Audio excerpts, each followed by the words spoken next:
They have all the assets and resources that we don't. Katt Williams is never a man to stay silent. And now he's come out with a bombshell about how the Hollywood elite are coming after Shannon Sharpe for knowing too much. Because He also went on to talk about how Hollywood's elite have very specific demands they want met in exchange for the glory and fame they offer. So it's hard not to see why Shannon is now in danger. That being said, Katt Williams was not the only high-profile celebrity Shannon has had on his podcast. Monique is another big name that has previously dropped bombs on the internet using his platform. Can't deny about him the fact that he is brave.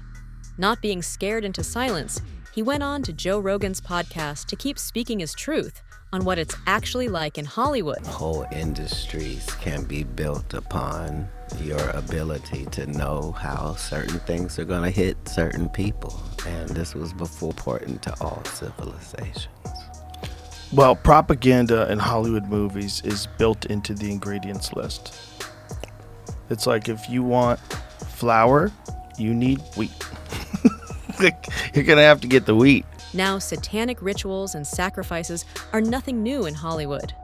There is a long list of people who have come out and spoken up against it. For example, Nick Cannon pulled back the curtain on this 7 years ago. I've heard all of the stories, but it's like when you see these men in power, in the positions of power, and even when I find myself in one, when you have so much power, it comes much responsibility. I mean, it sounds very superhero-like, but it's real. So when you're in this position to change people's lives, and you hold the keys to what they consider success, you see a different aspect of the person. People will do anything to achieve their goals, and then people will manipulate and misuse that energy to get what they want. So you see a man in power, like it's a lot of, and then like even like that freaky weird pedophile shit that be going on, like you hear about it, but it's dark and demonic energy that this industry was built on. And people manipulate young women, they manipulate kids, and at the end of the day, it's all for the dollar and all to feed their ego. So I've seen some where you're like, that's not right. Like that person shouldn't be talking to that person. That person shouldn't be in the room with that person alone. That person shouldn't, but on the other side, what I've also seen is some very innocent situations get turned into things that have nothing to do with the person or the position in power, but because it was manipulated from the other side, it made someone who was just trying to operate within the system look better. And some of these Hollywood elite have been linked to a cult ran by the biggest names in the world. Most recently, one of them was outed for having let down his guard far too much: Jeffrey Epstein. It is incredibly suspect that he died in jail without ever getting the chance to snitch on some big names. Before the autopsy was done, so I was there consulting, watching and the autopsy, making requests of things to be done if necessary as part of the autopsy. I didn't do the autopsy, but I was there for the autopsy.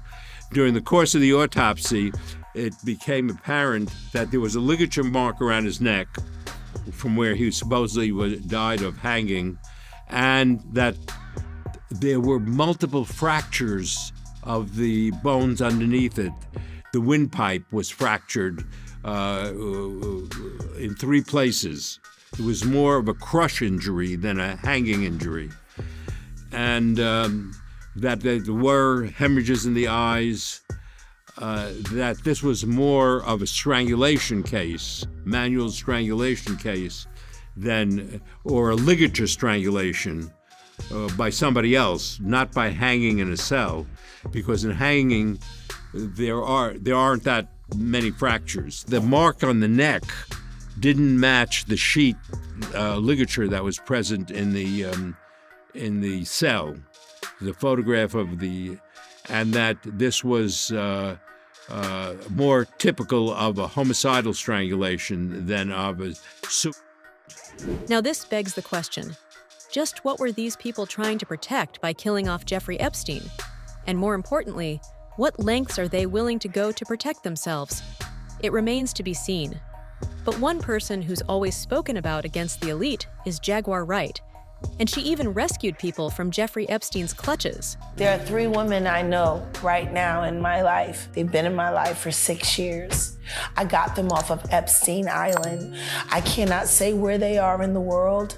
What I can say is when they got into the boat, they were roughed. Want to know how they ended up on Epstein Island? They auditioned to be models for music videos. Oh, casting couch. When they got to Miami, they had to show and turn over their ID, and they collected their passports. And then the next thing you know, they were in a storage container getting by a bunch of weird strangers on camera who were bidding for all of the terrible things that were happening to them live online. After they made it through that, that's when they were sent to Rick Ross's music videos as groupies and extras to make sure that they could walk around in society without looking like victims. We know Hollywood is a dark, dark place. For years, stories of wrongdoing in trailers, on backlots, at parties, and in executives' hotel rooms were thought to be gossip about celebrities. The 1921 rape scandal that, possibly falsely, implicated the well-paid silent film comedian Fatty Arbuckle sparked a lot of tabloid controversy. MGM famously covered up the rape of a 20-year-old dancer, and in 1943, the swashbuckling actor Errol Flynn was put on trial for statutory rape. Many old Hollywood stars, like Judy Garland and Marilyn Monroe, who defined what it meant to be a movie star, dropped claims of harassment by male moguls in their autobiographies and other places, while we look into the details of their overdoses. As we tried to avoid talking about this kind of sexuality, creeps like Woody Allen and Louis C.K. were putting their claimed bad behavior into their work by writing about rape, sex offenders, and girls dating older men. Even though a lot of attention was paid to what they seemed to have done wrong, studios and networks still gave them big checks. These horrible things have been happening for almost 100 years, and the attackers are some of the same men who for years gave other men's points of view a pass. There are sad facts that come out every year about how few movies are directed by women, and how few speaking roles are held by people of color. So whilst the internet has done more than its fair share of sleuthing, there's a lot that the world's elite are trying to keep hidden from everyone. That is the sort of thing Katt Williams and Shannon Sharpe have been trying to bring to light through their platforms. But will they succeed before they too are killed? Let us know in the comments below.